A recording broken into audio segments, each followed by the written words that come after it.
Chào các em, hôm nay mình sẽ sang chương số 5, bài số 15, dẫn xuất halogen. Dẫn xuất halogen, alcohol hay là phenol thì đây là những cái chất có nhiều ứng dụng trong y khoa. Chúng ta sẽ cùng tìm hiểu dẫn xuất halogen trước. Thứ nhất là về khái niệm dẫn xuất halogen là gì. Khi mà các con có hai cái hydrocarbon ở trên này mà chúng ta thay thế một cái H bằng một cái halogen bất kỳ thì chúng ta thu được cái dẫn xuất halogen. Vậy thì người ta sẽ định nghĩa halogen là khi mình thay thế nguyên tử H trong phân tử hydrocarbon bằng một hay nhiều nguyên tử halogen thì ta được dẫn xuất halogen của hydrocarbon.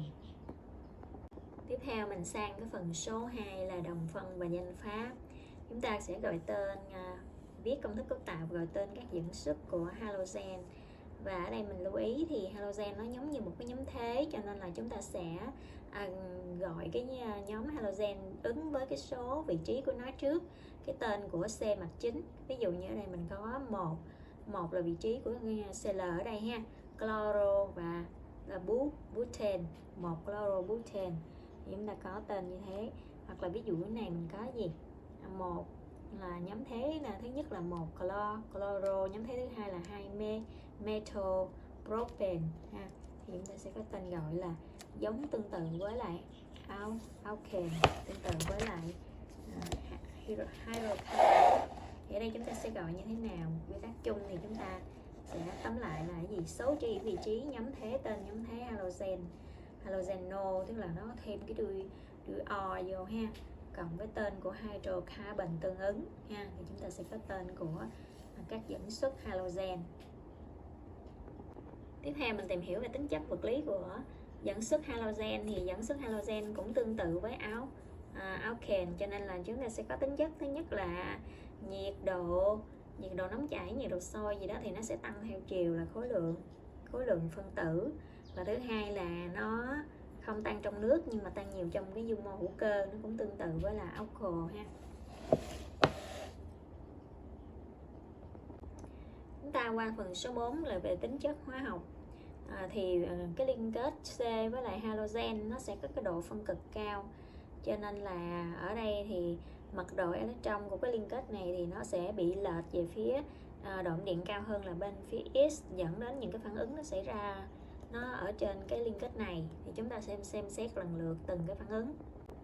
Thứ nhất là phản ứng với dung dịch kiềm đun nóng. Ví dụ như đây mình có NaOH thì phản ứng sẽ xảy ra bên trên vị trí này, nó sẽ đứt cái liên kết CBr sẽ tách ra thay bằng nhóm OH và tạo ra NaBr. Đây là phản ứng theo kiểu là của phản ứng thế nha, theo kiểu phản ứng thế đó.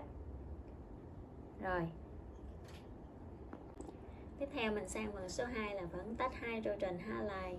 Hydrogen halide thì nó sẽ tách như thế nào? Thì ở đây từ bản thân nó tách ra luôn. Ví dụ như mình cho trong cái điều kiện của bazơ ha, rồi nhiệt độ thì ở đây nó sẽ tách HCl ra luôn, tạo ra một cái liên kết đôi, để tạo ra alkene ha. Rồi ở dưới này cũng vậy, nó cũng sẽ tách ra, nhưng mà vì ở dưới này thì bên trái nó có một H, bên phải nó có một H thì nó sẽ ưu tiên cái vị trí nào? Thì ở đây nó sẽ ưu tiên là tách cái H ở bên trái để tạo ra sản phẩm chính, còn cái H bên phải là sản phẩm phụ. Thì cái quy tắc mà để xác định sản phẩm chính phụ trong trường hợp này đó, gọi là quy tắc Giesecke. Thì quy tắc Giesecke là gì? Nó phát biểu như thế nào? Khi mà muốn tách HX thì nguyên tử X này ưu tiên tách cùng với H ở carbon bên cạnh có bậc cao hơn, tạo ra sản phẩm chính. Ví dụ như cái C này là bậc 1, còn cái C này là bậc 2 thì nó sẽ tách của cái C là bậc 2 này nè, bậc cao hơn là sản phẩm chính ha. Thì chúng ta thu được sản phẩm chính là sản phẩm này, được chưa? Tiếp theo là mình đi tìm hiểu cái phần ứng dụng của các dẫn xuất halogen. Thì có rất là nhiều ứng dụng như là làm dung môi, để tổng hợp những cái chất hữu cơ ha, ví dụ như là tổng hợp những cái chất nhựa, chất dẻo. Rồi ứng dụng khác như là làm những cái vật liệu vân vân, có rất là nhiều ứng dụng ha.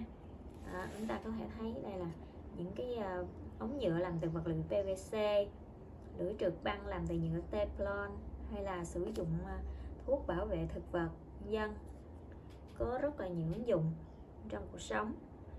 Bài đến đây là hết. Cô xin chào các em và hẹn gặp lại trong bài sau nha.